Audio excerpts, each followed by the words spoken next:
Successful visit जो आपकी Britain की हुई, उसके बाद अब आपका दूसरा जो लेग है वो जर्मनी दौरे का हुआ। आज आपने काफ़ी मीटिंग्स करी इन्वेस्टर्स के साथ, सीईओज़ के साथ, वो कैसी रहीं?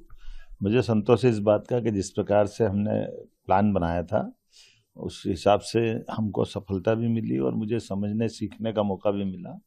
हमारी सारी टीम ने एकजुटता के साथ जिस ढंग से यहाँ काम किया है, आने के पहले प्रॉपर हमारे लोगों ने यहाँ आकर के होमवर्क किया। उनने आने के बाद इस योजना से कि इस यात्रा का प्रत्येक मिनट प्रत्येक कार्यक्रम सफल हो, मैं अपने लोगों को बधाई देना चाहूँगा। एकजुटता के साथ अच्छी प्लानिंग जब बनाते तो रिजल्ट अच्छा आता।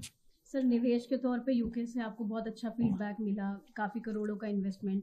जर्मनी से हम क्या उम्मीद कर सकते हैं? जर्मनी से भी वही मिल रहा है। जर्मनी तो और आगे जा रहा है। मुझे ऐसा लग रहा है कि जर्मनी के अंदर की एक आग है जिस आधार पर उनने यहाँ की भविष्य की चुनौतियों को समझ लिया है। आबादी की संकट है, बाकी आसपास की कई सारी चीज़ों के जो परंपरागत रूप से जिनके आधार पर जर्मनी आगे बढ़ता है, उनकी कई चुनौतियां हैं। उन चुनौतियों के बीच में से जर्मनी ने अपना रास्ता ढूंढा है कि वो अपनी टेक्नोलॉजी को बाकी देशों में जाकर शेयर करे और उसके भरोसे से वो अपनी भविष्य की यात्रा पूरी करे। ऐसे कई प्रस्ताव हमको मिले जिस आधार पर मध्य प्रदेश को इसी भरोसे से आगे बढ़ने का मौका मिल रहा है। और प्रत्येक सेक्टर में जिसमें हम आगे बढ़ने की बात सोचते हैं, एग्रीकल्चर का हो, हमारा एआई का हो, हेल्थ का हो, एजुकेशन का हो, नई टेक्नोलॉजी का हो, हेवी इंडस्ट्री का हो, सभी सेक्टर में अच्छा रिस्पांस है।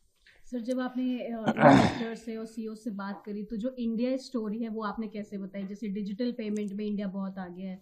अगर यूरोप में कोई बस चल रही है तो उसका इंजन हम मान सकते हैं कि पीतमपुरा में बना होगा।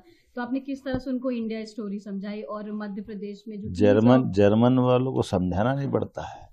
जर्मन वाले समझते भी सब है और भविष्य को पढ़ते भी अच्छे से। और मुझे इस बात का संतोष है कि वो मध्य प्रदेश की प्रगति से अवगत है, यशस्वी प्रधानमंत्री के सुशासन से अवगत है।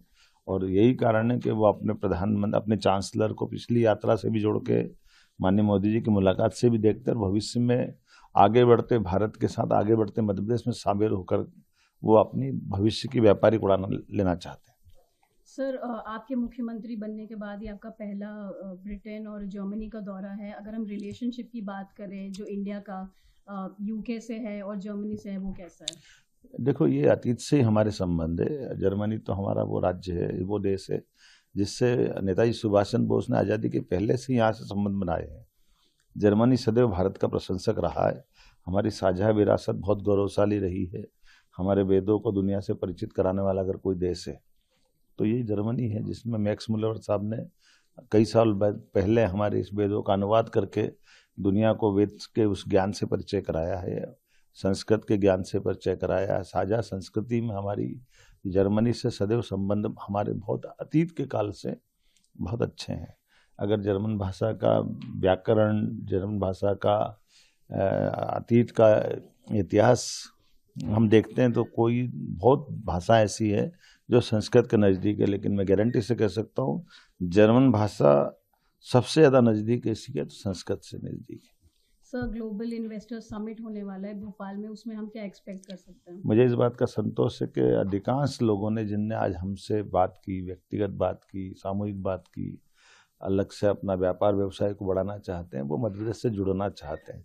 और कई लोगों ने स्वतः ही कहा कि हम ग्लोबल इन्वेस्टर समिट में आने का आपको आश्वासन दे रहे हैं और यही बात उत्साह बढ़ाने। न्यूज नेशन अब व्हाट्सएप पर खबरों की ताजा अपडेट के लिए न्यूज नेशन के इस क्यूआर कोड को स्कैन करें।